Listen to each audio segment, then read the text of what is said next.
I'm your host, Michael Garden. I am a three-time entrepreneur, investor, and former corporate innovator. In 2018, work wasn't working for me, so I broke it on purpose. I decided to stop being dependent on the drip, drip, drip from the machine, and I decided to become self-directed. I got intentional, I designed my future, and I built a side hustle that got me out of the corporate grind. Then I scaled that business up over $1 million in revenue, operating out of my home, which I'm standing in right now, with all of the flexibility that I need to be present for my kids and my family. I like to say I traded in my suits and slacks for hats and hoodies. That's why I got them on today. And now I teach and coach high aspiring senior professionals how to break the chains of corporate dependence and that keep them trapped and go on to build flourishing, self-directed lives. So you may be thinking, is this guy just going to talk to me about how everyone should go build a business? Absolutely not. For those of you listening to me for the first time, the mentality of breaking work and the podcast Breaking Work is a space for us to examine all the default choices that we make around work and how we can break those patterns to design more intentional and purposeful work lives, do our best work, and have more fun inside or outside of corporate. Because when something isn't working, we say that it's broken. But for millions of us, work isn't working. We have record high disengagement, we have record low fulfillment, yet we keep doing the same things day after day and accepting the same results week after week. It's not really companies that have to change, we have to change.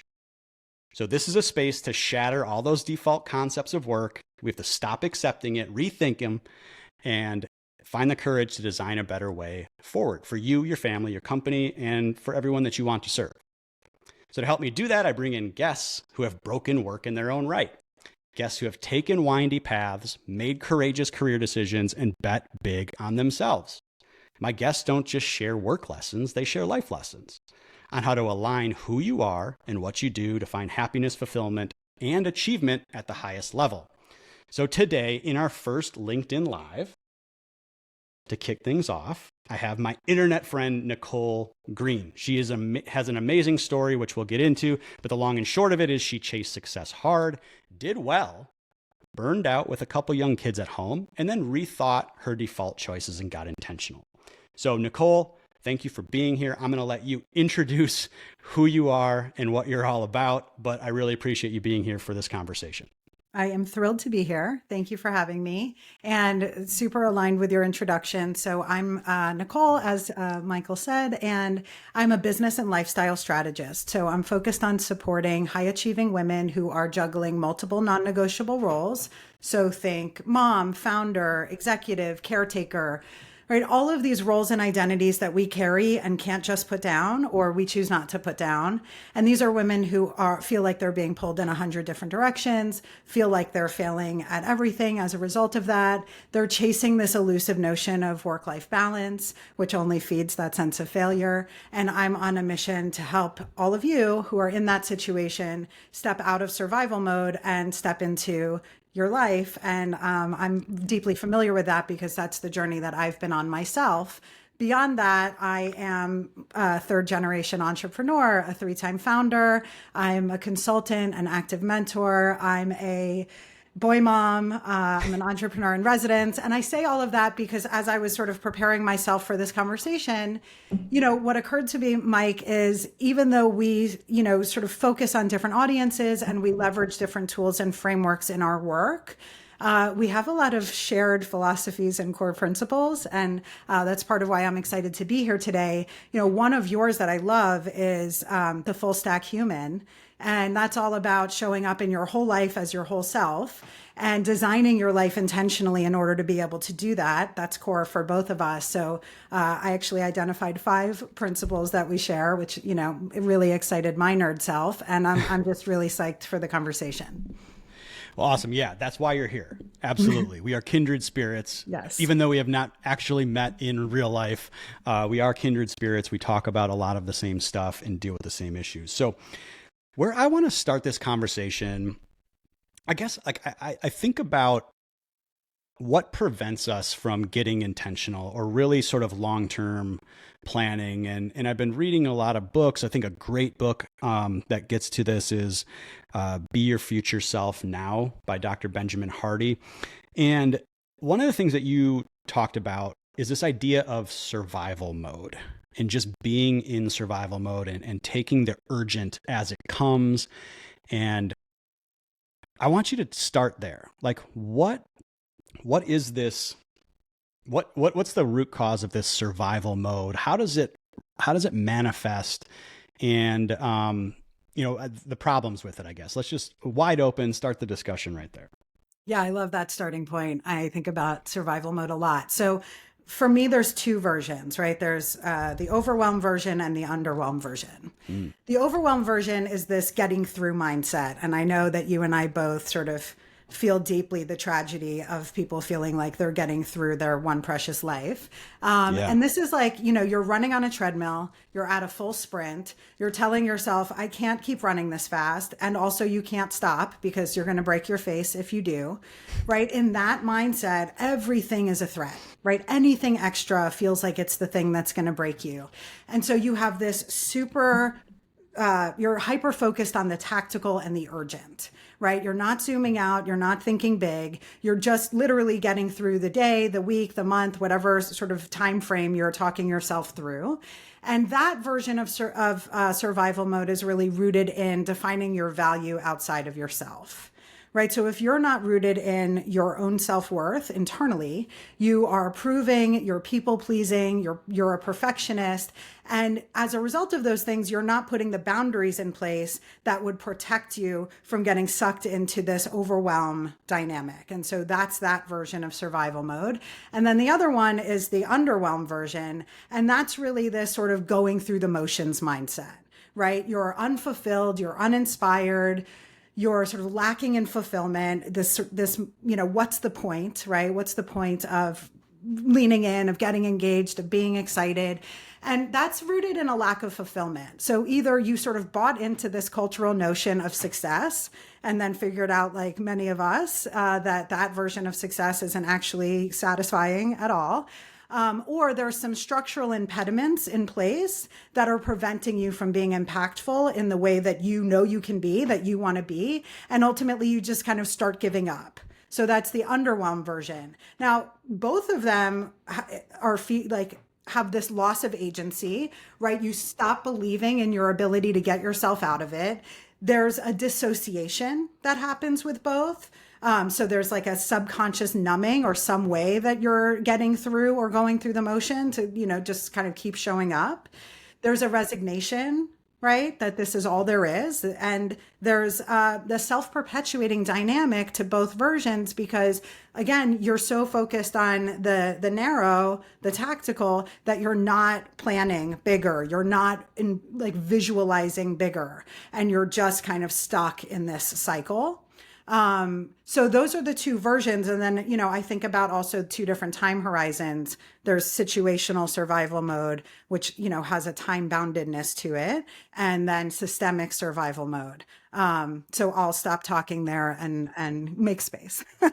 Yeah, I like the two classifications. I want to start with maybe pull a thread on the overwhelm piece of it. So I think about it as where I get my wheels turning on this is that it's all of we get overwhelmed because we have, in your case, you were talking about like, we have all of these tactical things. We're not good at really picking our heads up and looking out long-term strategically. And so we start when we have a whole bunch of things going on, our brains try to shortcut for the easy answer. And so that is a recipe for just taking all of the default options that society gives you. Never say, and then trying to get fulfillment out of that. So it manifests itself as never saying no to something. You talked about people pleasing. So like always saying yes, not being able to delineate what is super important for me or what I really, really want versus saying yes to something completely trivial to somebody else. And so our time just fills up with stuff. even though that stuff isn't necessarily like the big things that we really need to work on. And it's, you can think about all sorts of frameworks for prioritization and all of these types of things, but it really comes down to the idea that we have important things to do and we have urgent things to do. And the urgent things are very rarely important, and the important things are very rarely urgent. And so we have to like actually take some action to flip that script and make sure we are working on the important things. And so that idea of like becoming intentional or more intentional or self-directed, as I say, and getting out of that overwhelm mode, I want to ask you what that looks like from a tactical standpoint. And then I can kind of maybe give my version. Yeah, I love that question. So, we're coming at the same thing from different angles. It's Right. about like, if you don't know your worth, then that choice set and how you approach it is going to be skewed, right? Because you are going to prioritize the things that other people are defining as urgent, or you're going to internalize somebody else's definition of success or somebody else's expectations for you. You're not showing up for yourself in this fully embodied and aware way. And so I think, we would both agree that really defining success on your own terms, right, and knowing what that looks like for yourself is such an important starting point. So many of us make ourselves small in pursuit of a version of success that is defined externally, right? So our culture's version of success has a lot to do with the title, the promotion, the salary, like all of those observable things. And right, we don't actually get fulfilled by those things, but we also stop asking ourselves along the way what fulfills us, right? Because we're checking the boxes. And so that for me is a really important starting point, is know what you're going for, right? To find that version of success for yourself, understand what actually will fulfill you, right? What is the life that you want to be intentional about bringing forth? And that from there, you can start making different decisions. Yeah. I mean, I think that makes sense. And so I'm wondering, like, I want to drill down into it from a tactical level, right? Like, I see so many people who took the default option because they didn't want to, or didn't have the opportunity to really start to, like, at a young age, think very deeply about what does a quality life look like? What does a successful life look like? What do I actually want? They took the markers of society's success, get a job on Wall Street, do all of these things. And that became it. So how do you advise someone to start figuring that out when maybe they haven't trusted themselves for 20, 30 years in terms of what they actually want? Yeah. So I actually have a tool for that. It's my satisfaction self-assessment, and it walks you through 13 different areas of life. And this exercise of identifying your actual level of satisfaction in each of those areas and your aspirational level of satisfaction. You kind of map these on this spider web chart, and you can see the gaps, right? And then make a decision, sort of understanding the opportunity costs that exist for all of us, that we have, so much on our plates, especially working parents, that, if we're dialing up over here, we inherently have to dial down over there. But that can start to help you really understand, what does satisfaction mean to me financially, in my family, in recreation, in spiritually, in all these different areas, and then kind of get that awareness, right? Because awareness is the gateway for all growth and good things, and then start to kind of plan into that version of yourself. Yeah. So pretty quick type of assessment in terms of just at least getting a baseline, starting to think about that. That makes a lot of sense. I think one of the things that I really talk about a lot is starting to carve out dedicated time for you to think about these very important issues. Yeah. So I was I was in the Wall Street Journal last year in an article titled, what was it called? Like, just leave me alone at work or something like that. Love Because I that. had all of these different little tactics that I would employ when I was in corporate of just how to be left the hell alone. And most of the time I was doing that, I was actually devising, like, one, who am I? What am I actually good at? What is my foundation?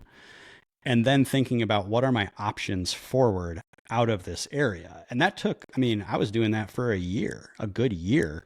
So I know it's not cut and dry, but the point that Nicole's making, the point that I want to make here is when you do put in the effort to think about these things from a top down, your life gets easier because these are all decision making and prioritization frameworks. Right. When you know exactly what you're going after from an intrinsic standpoint, even if it is extrinsic, you can connect to that every single day. You can put operating systems as you kind of work on around how do you get yourself into these habits. And then you can compare other opportunities that come. If somebody asks you for something, spending money, $50 here versus over here, it's decision-making frameworks. And so you go from overwhelm of, oh my God, I'm running around like a chicken with my head cut off, to I know who I am, what I need to focus on. I don't know if it's going to work out. Like that's a different thing. That's up to the gods. There's a lot of uncertainty all over the place. But if you're driving hard at something because it's intrinsic to you, your life just gets simpler. And I think a lot of people miss that. I love that you started that with, I agree. I love that you started that with dedicating time. Cause I think, we, at the beginning, when we were sort of defining survival mode, I talked about the loss of agency in both versions. And there's sort of this learned helplessness that comes, right? Yeah. Where you believe you can't get yourself out of it. And I always tell people, like, don't give up the tiny pockets in your day, right? Things get really slippery when every 10 minutes, every 5 minutes, every 20 minutes that might exist for the type of, bigger picture thinking or imagining that you're talking about gets allocated to one more email, catching up in your minute, like, again, more tactical work because you're just, again, getting through or, dealing with the thing that's right in front of you. And yes, being intentional about how you utilize that time is so important, right? Once you give up those little pockets, because people tell me like, oh, I don't have time for this. Well, yeah, you do. You're just, even if you start with the 5 minutes, claim that for yourself, Right. Because not only does it give you the space to do the thinking that you're talking about, it's a way to show up for yourself. And suddenly that loss of agency that you're experiencing in your sort of burned out, overwhelmed or underwhelmed frame of mind is now kind of a little bit less because you're proving to yourself that you do have the agency, right? And that's where you get to, again, that conscious choosing is so powerful. Right. And those decision-making frameworks, that's exactly what it is for me. Like once I had the realization that I was making choices, right. The things that felt like automatic, this is just how it is. This is what I have to do. Those defaults that you referred to. Once I realized that I was actually choosing them, that like cracked the whole thing wide open for me. Cause I'm like, oh, if I'm choosing this, I can choose whatever else I want to. Right. Yeah. So, and that's like the ultimate kind of reclaiming of agency. Yeah. I wanna pull on the agency thread, but I just wanted to say quick before we go there. It's like, because I got a bunch of questions on that.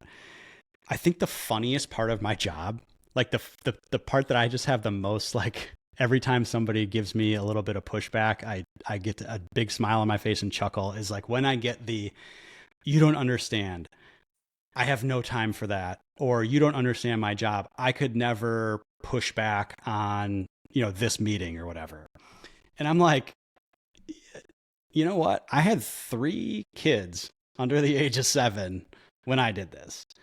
I had bosses and people that were pushing on me for results as well, right? Like you can do these things. They're uncomfortable. They feel risky because it's not the status quo. It's not the default that you're used to. But you can do these things. So I always get like a big smile on my face when I'm like, oh, you have no idea. I love this question. Thank you. Let me tell you about having 3 kids and a wife who's a doctor and being on call and all of this kind of stuff. It's like excuses.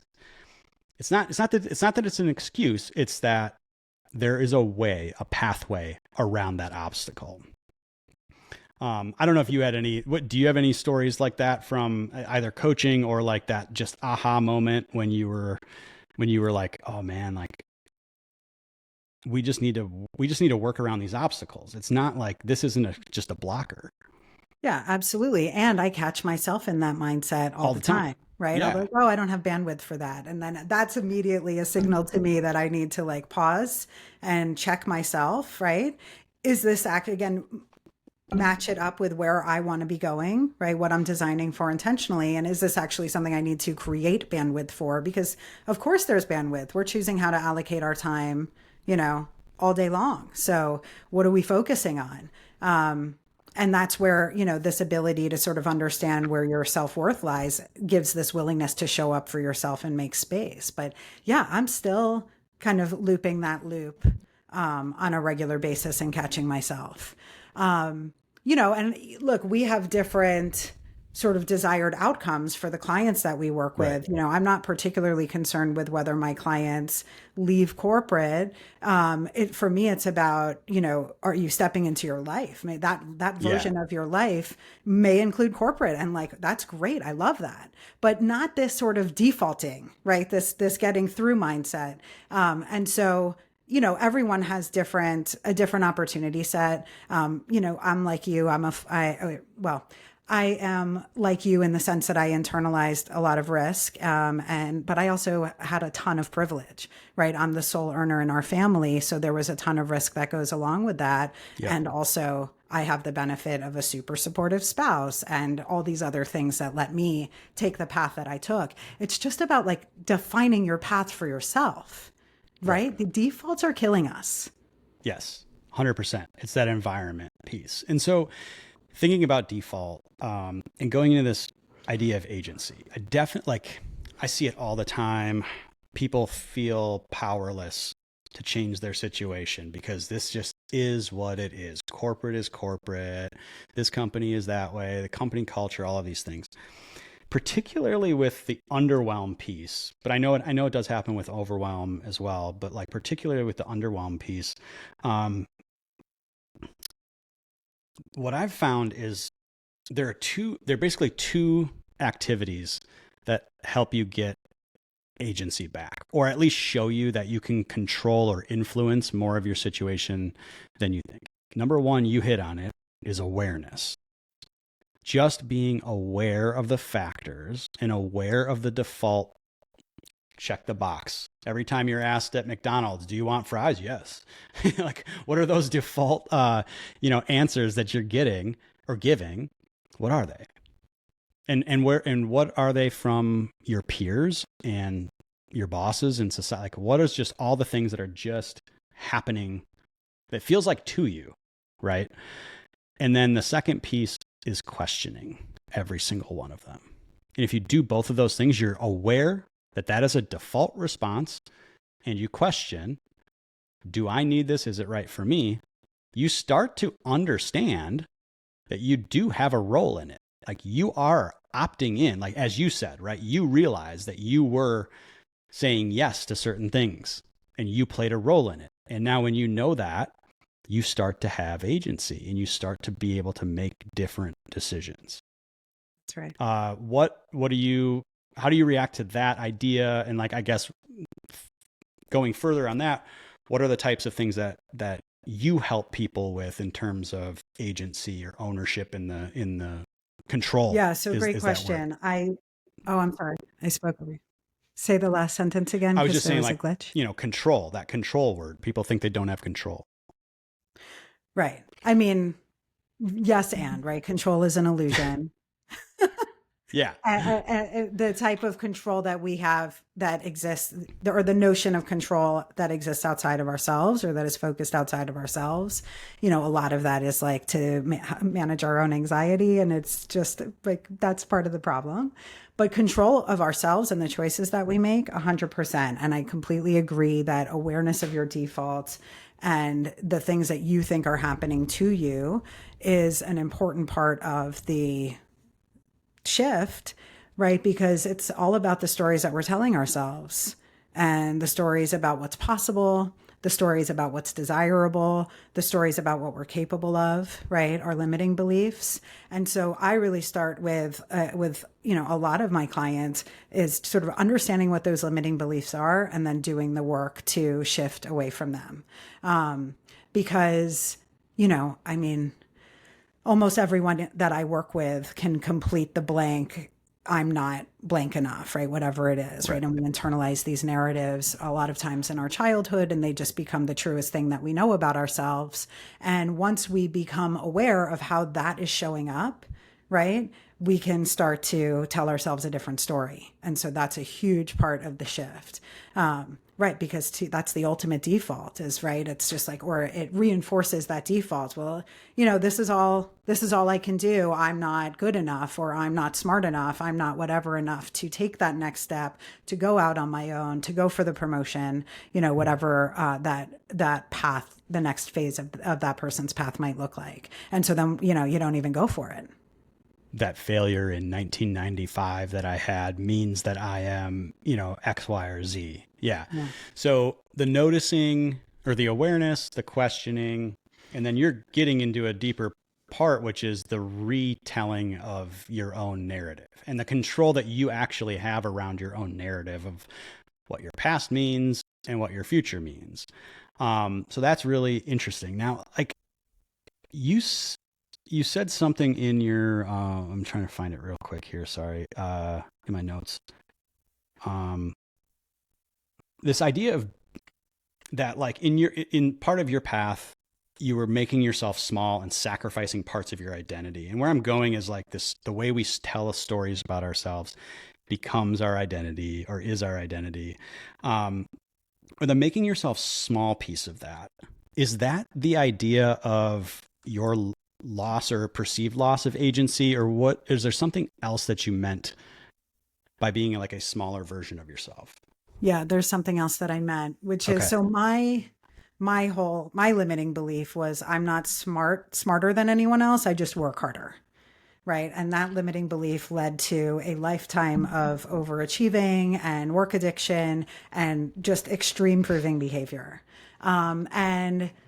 I totally bought into the societal definition of success, because that's how I felt like I could prove myself. So academically and then professionally, that's what I was focused on. And as I became a more successful, took on more responsibility, got the promotions, I sacrificed all of these other parts of myself. The full stack human was like one stack. Right. Yeah. Because I stopped doing the things that I loved. I mean, I was really, the only other thing that I was doing was that I was physically present in the care of my children and spending time with them. But emotionally, I wasn't as available as I wish I had been. Mentally, I was on another planet, right? Always thinking about and focused on the next thing that I needed to be doing at work so that I could prove my worth, right? Just like desperately proving constantly. I remember after, like, one of the things that I brought back into my life very intentionally in my early recovery was riding my bike at sunrise along the beach. And I remember one day realizing I love nature. Like, I love being outside. And I hadn't invested the time or made the time to do that in so long, because I reduced myself down to this one facet of my identity. Yeah. And that's what I mean by making myself small, where I wasn't showing up in my whole life as my whole self at all. And that's what I am really focused and on a mission to help my clients do. Because we just get that's part of the survival mode, is you kind of stop doing everything other than surviving. And the things that might have been your non-negotiables a year ago, 6 months ago, 3 years ago, have been abandoned, long since abandoned. right? And you're just in that like tyranny of the urgent, got to survive, got to get through, got to get this done. You completely lose yourself in that process. At least, that's what happened to me.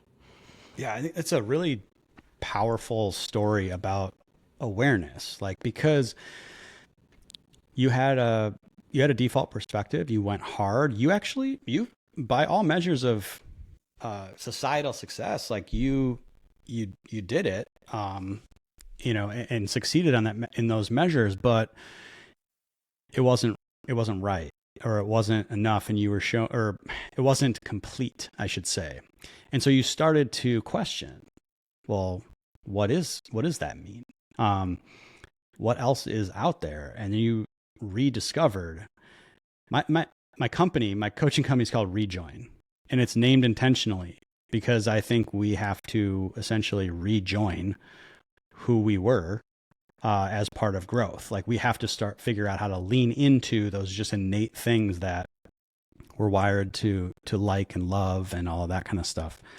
So the awareness, and then putting it to paper and thinking about it and allowing yourself to explore other ways of finding fulfillment that were different than that default success mindset.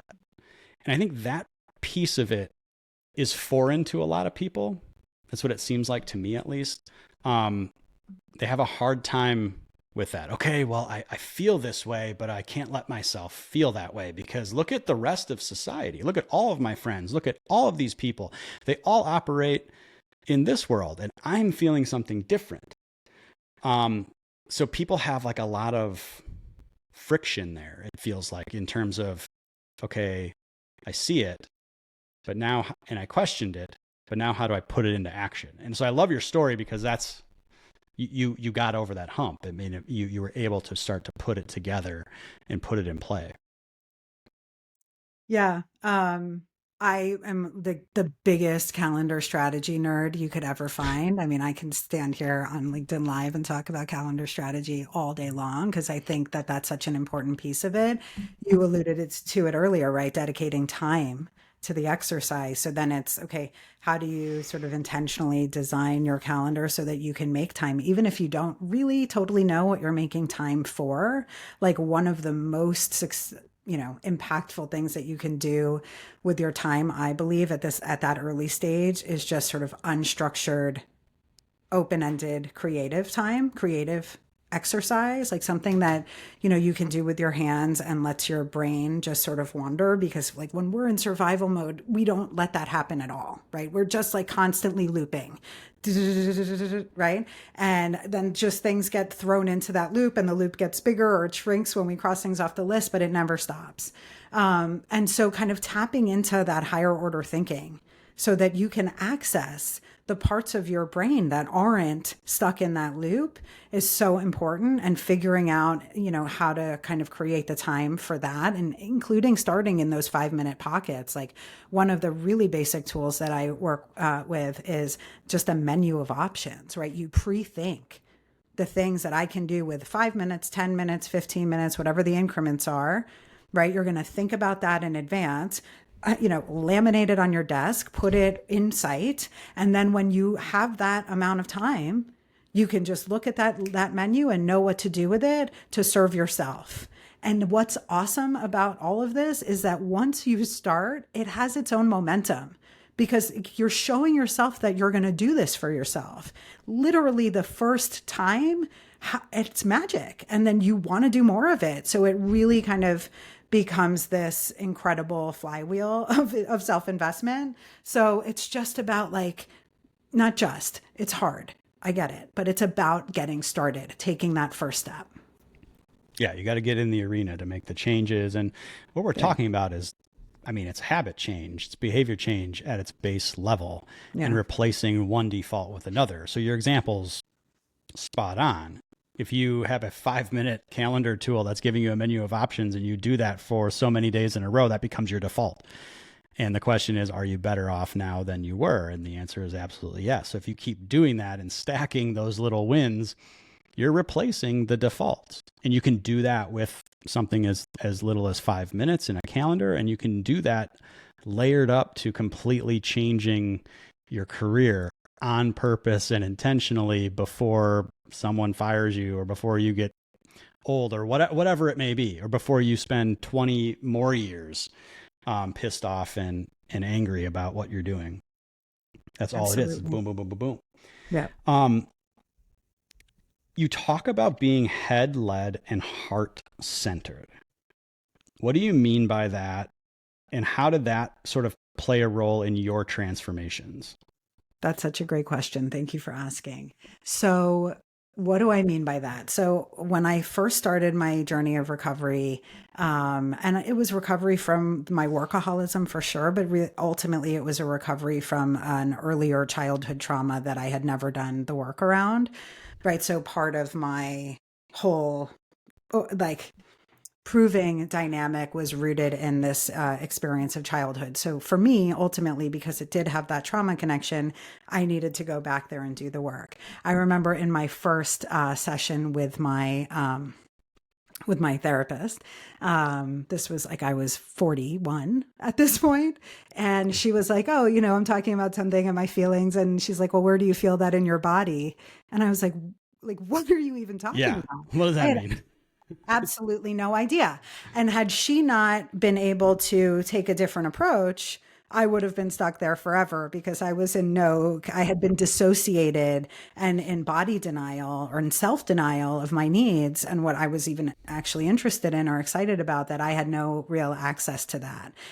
And so that's the approach that I take, is the head led is all about those conscious choices, right? And so it's the habit formation that you talked about. It's being really intentional about starting to set boundaries for many of us for the first time. It's sort of leveraging these emotional dualities that exist, because it can be really hard to confront a hard emotion like shame or vulnerability head on. So you intentionally start to cultivate the opposite emotion. In the case of shame, it's pride. In the case of vulnerability, it's trust. And you do that in a measured sort of baby step capacity, so that you can, by doing so, dial down the shame, dial down the aversion to vulnerability, and start to come back to life through that path.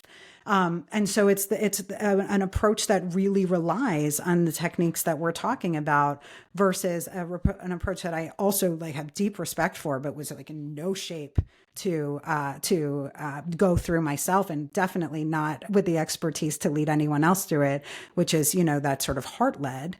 And so heart centered, obviously, in the sense of why are we doing this? Why is it worth it? It's all about finding your worth inside, and designing a life that you're excited and lit up by, and sharing your light with the world, right? But getting there through these conscious choices and behaviors and habit formation and calendar and different decision-making frameworks that get you to that outcome in sort of a more roundabout way. God, I have such a similar story, but came about it from a different angle. And I want to throw this at you because I think it's important in this conversation. So I want to have you react to this. So I was brought up as the most logical type of person you could possibly be, right?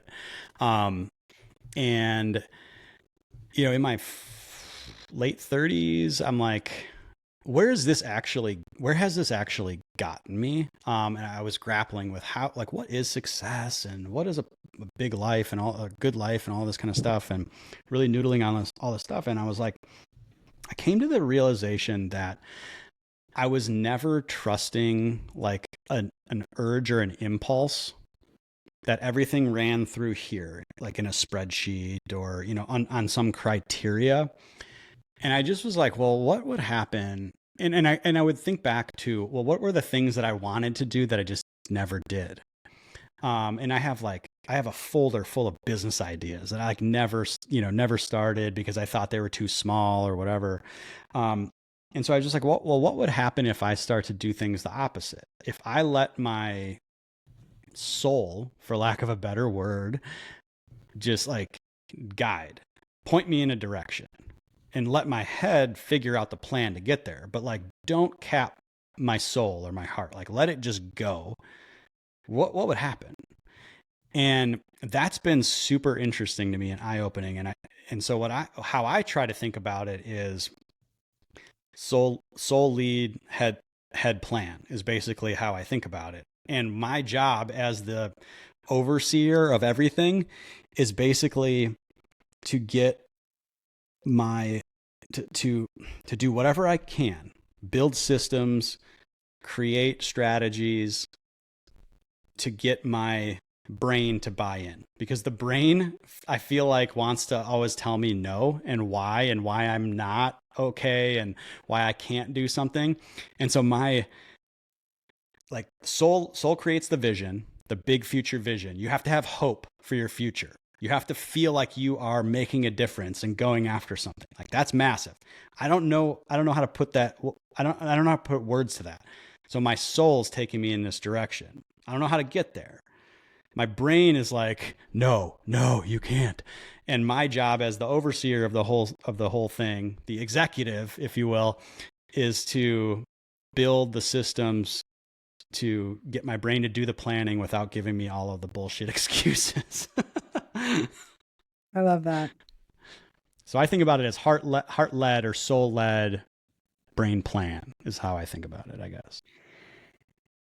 I love that. Yeah. I mean, because our brains, right? I don't know about you or how old you were when you realized the voice inside your head was not actually you or your friend or acting in your own best interests. Yeah. I was in my 40s, and that was like revelatory for me. I was like, oh my God, this is amazing. And so I know, we talk about how we are really approaching our own parenting journey with all of the work that we're doing in mind. And it's like, my kids roll their eyes at me and I'm like, guys, I figured this out in my 40s. Like, this is a total gift. Like, that voice inside your head is not you.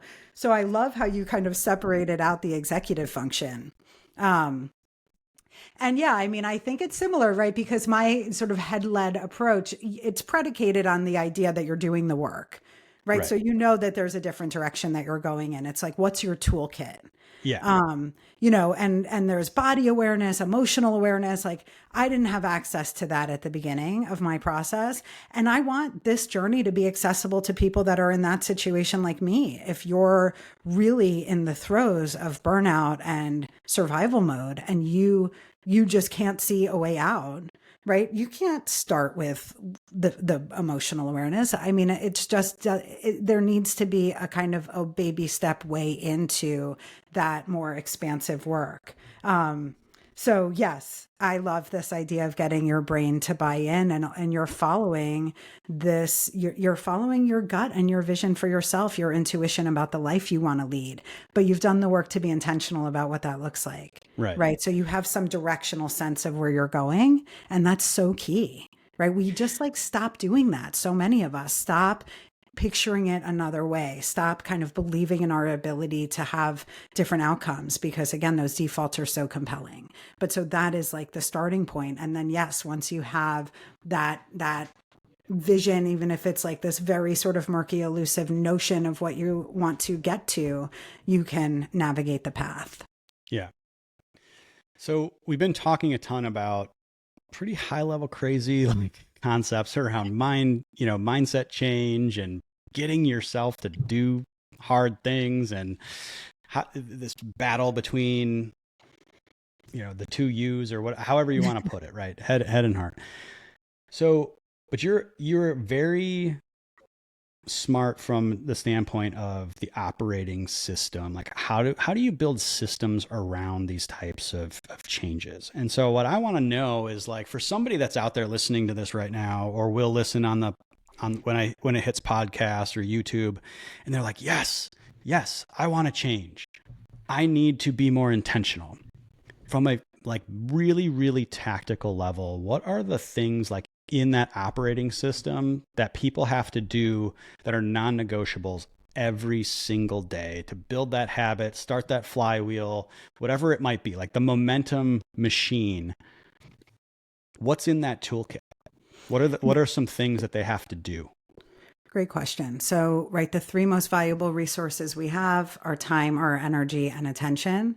So designing systems that help you manage those things intentionally and strategically, super important. And then the other thing is, right, cognitive load management. Right. The cognitive load of modern parenting and the logistical load of of modern parenting, which leads to cognitive load, it's insane. It's insane. Like what we've all internalized as normal, the amount of effort and mental energy that we're putting into leading the lives that we're leading, it's like just so hard. I mean, there's 17, travel soccer, right? I wrote about that a lot in the spring. And it's like, it's crazy. So, systems for cognitive load management. Like one of my goals is to think about something 2 times. The first time when it occurs to me, and the second time when I action on it. And so, like developing a system that works for me and a different system or a variant of that system that works for my clients, so that you're taking those things out of that loop, and eventually that loop slows down and you can actually be present in the moment. So, again, can't say enough about conscious calendaring. I have a whole dream calendar system that, kind of uses this analogy to building your dream home, where you build the sort of floor plan and internal walls around your non-negotiables.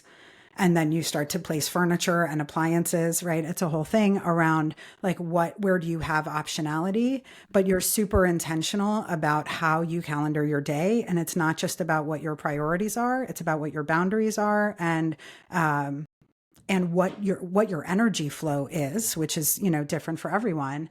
And then having so super tactical, a transition ritual at the end of the day is like one of my number one go-to tools that I implement with every single person I work with.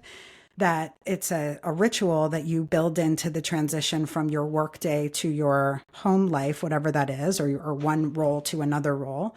That tees your future self up for success, right? So it's reconciling your calendar for the next day, making those decisions in advance about whether you're going to go to the yoga class or the happy hour, or whether you're actually going to attend the meeting that somebody put on your calendar, and reconciling that in advance, because your future self is going to be overloaded with other things that version of you is dealing with. So like make those decisions in advance.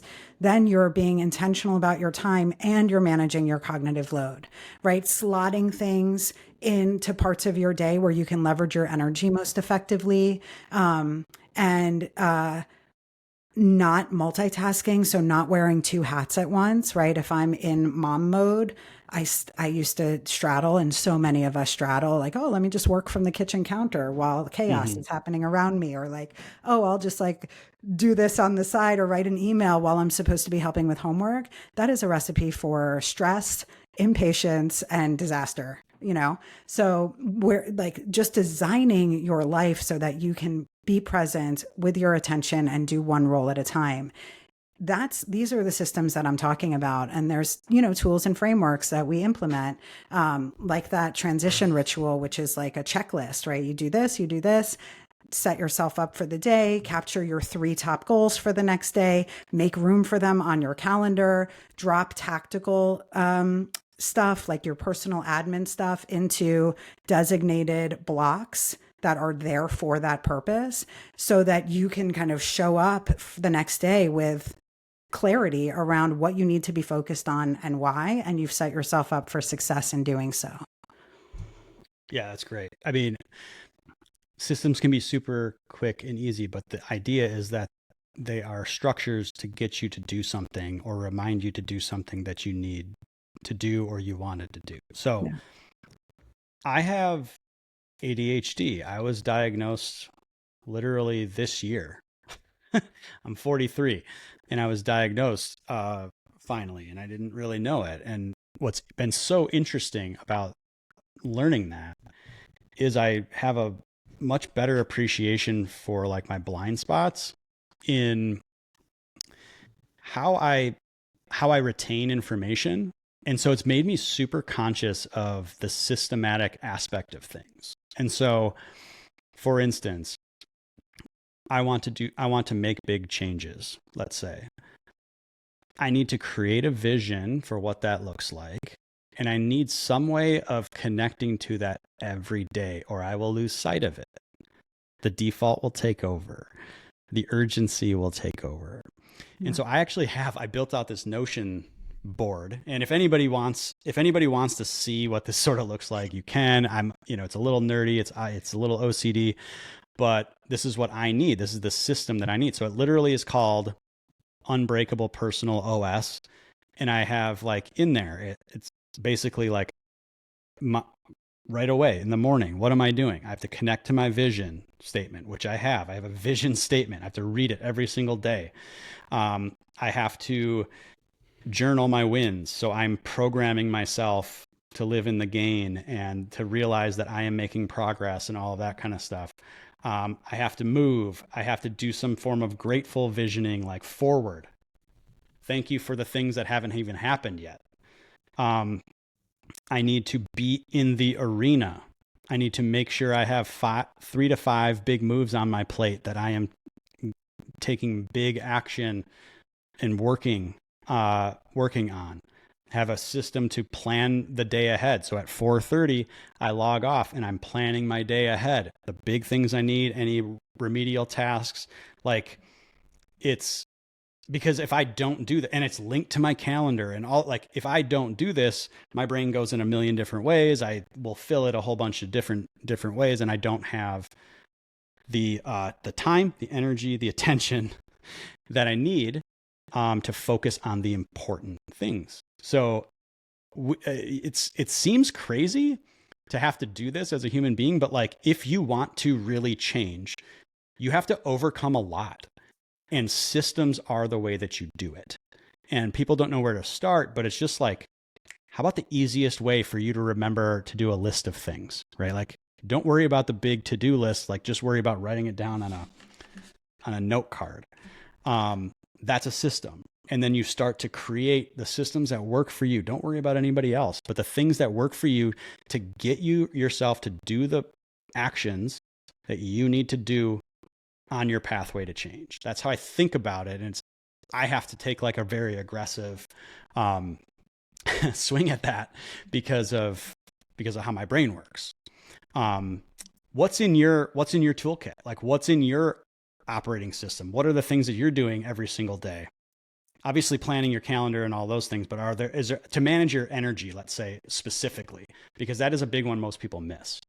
Yeah. First, I want to just say, like, thank you for sharing that. I know you've been public with it on LinkedIn, and that's so powerful. Kudos to you for getting a diagnosis. It just, again, it's an awareness builder, right? And there's nothing crazy about doing the work to know how your brain works and to make it work for you. I think a lot of the intentionality in my systems are also tied to the fact that one of my boys is neurodivergent. And man, is there a lot of front loading and intentionality that has to go into setting him up for success and setting, his village up for success for him. And also helping him understand how to set himself up, right? How do we learn, right? And there's so much more awareness now about how our different minds work and how we can set ourselves up to learn, and knowing, oh, I'm an experiential learner or I'm a visual learner. It's so powerful. It's like, that's not crazy. That's you setting yourself up for success. I'm not a good auditory processor, so I do a lot around making sure that if I'm in a learning environment, I'm setting myself up to learn the most effectively. Because if I'm just listening, it's not going to stick around for very long. Right.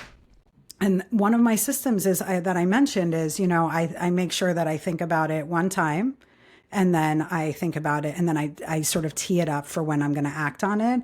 And, not to beat a dead horse on the calendaring front, but I actually drop things into my calendar. I don't have to think about it again. I trust my system so deeply, right? That I know that I capture it and I place it, and that's it. I'm going to do it when I told myself I was going to do it, because once that gets slippery, I'm totally screwed, right?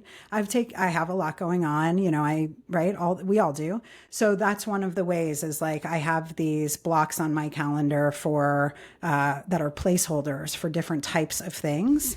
And so I will make sure that I capture the thing that I have to do or the idea that I have. And it's either going into my Notion, which is also deeply nerdy, and I don't apologize for that, or it's going onto my calendar if I already know what the action item is and when I need to do it. I set recurring reminders for stuff that has to happen, or like I want to, I have sort of a gathering place for the things that I'm curious about, but don't really kind of fit into one of my immediate goals.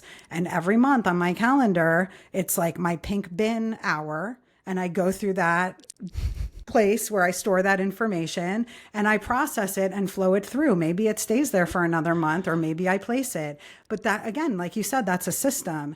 I believe, there's a lot of these productivity systems out there that are like, oh, don't have a list.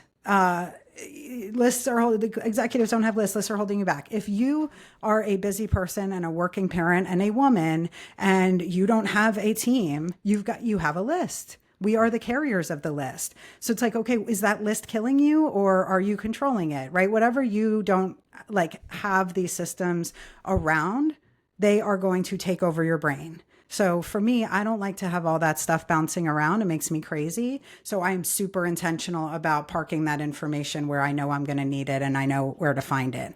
I mean, things like, file nomenclature. I was working with a client recently, just to kind of like, right, how are you filing your bookmarks? How are you organizing the information that you need to have access to so that you're not depleting your cognitive load just looking for something, right? So things like that it's like so simple, right? And so impactful. It's just like people need help to understand what's going to work for them. And that's where, the coaching can really come in handy, because you can read all the books and a lot of people can start to apply them. But if you're having trouble kind of sticking to or knowing exactly what to do, you can reach out and get coaching around really customizing a system that's going to work for you. Oh my God, that's so funny. Like, I was getting all these ideas for the next time you and I get together on a live, and I'm sitting here going like, we need to do an evening one where we just have a few glasses of wine and we like share each other's systems and we critique it. And then you said the word file nomenclature, and I was like, oh my God, that's an entire another one that would be so funny to do, like these drunken LinkedIn lives. All right. Oh, I love this. Well, who knows? We can make our reality, right? We can make our future reality. So maybe we'll do consciously choose to do drunk LinkedIn lives about our various operating system features. Yes. I love it, actually. That'd be amazing. I'm going to wrap it up here. I got a couple of just rapid fire questions for you. Okay. I want to make sure you let everybody know where they can find you and learn more about your stuff. But rapid fire questions, just like what's the I would say biggest book that's made the most impact on your thinking, philosophy, maybe a change, just like a book that's impacted you the most? Okay, I'm going to do two. One on the parenting side, which I can't recommend enough, is The Good Inside, Dr. Becky. I identify as a cycle breaker in my approach to parenting. And that is a book that really shifted things for me. The kind of basic principle is, your kid, you don't have a bad kid, you have a good kid that made a bad decision, right? I think a lot of us in our generation grew up in shame and judgment. It was just like the sort of parenting ethos of the time. And so really intentionally moving away from that. And then the other one is, it's a book called Opposable Mind. And it's not a great read, I wouldn't say, but it really helped me it's all about integrative thinking and finding that third path. So where a lot of people only see two options, kind of how do you get to the third option that reconciles the tension and the opportunity cost between the two paths that appear to be the only choices? That sounds right up my alley. All right. What about a thought leader that you think people should know about? Somebody that's influenced you. Okay, great question. We're here on LinkedIn, so I'm going to shout out to a couple of my my LinkedIn people. One is Jess Ringenberg, who's talking a lot about matrescence and really the experience of middle motherhood for working women. And I think blazing trails in helping corporate environments and just, institutions writ large understand how to support women in that phase of their parenting and career journeys. And then another one would be Laura Miner. She is working on her PhD. She is just so knowledgeable about self-leadership and how self-leadership helps you show up as a better, external leader as well in that interconnectedness. And I just learn from her every time I have the opportunity to connect. Awesome. Next question is, give me a purchase or a tool or maybe a concept, like a thinking concept that's really helped you on your journey or put things into perspective. Maybe it's a mental map or some type of heuristic. Wow, that's so many options. I don't know where to go with that. I'm going to go with the easy upfront one, which is something I've purchased. For me, Notion, I don't even know if I guess I pay for it. It's a godsend, just in the ability that it has to organize all of the thoughts and ideas. I'm working on a book, right? I've got the content, I've got my clients and all of that. As you can imagine what mine looks like. I can imagine what yours looks like. But that has been a gift. I've tried so many other things and this has really been what works for me.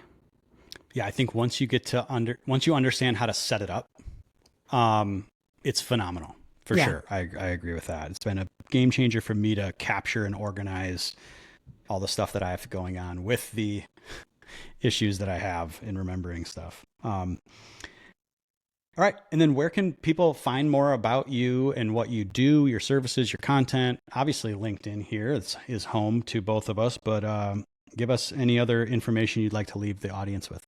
Yeah, LinkedIn right now is the best way. So if you go to my profile, you can download a bunch of the tools that I mentioned, that satisfaction self-assessment, the dream calendar guide, a 5-step process for breaking up with your limiting beliefs. You can schedule a discovery call there, and reach out regarding workshops, which I love to do. So that is, I think, since we're on the platform, might as well go straight there. Awesome. Nicole, thanks so much for being here. I love getting to talk to you again. We get to talk once in a while, but this was amazing. And I can't wait for our first drunken LinkedIn Notion nerd out session is maybe what we'll call it. That's the working title. But thank you so much for being here. I really appreciate it. My pleasure. Thank you for having me. It was great.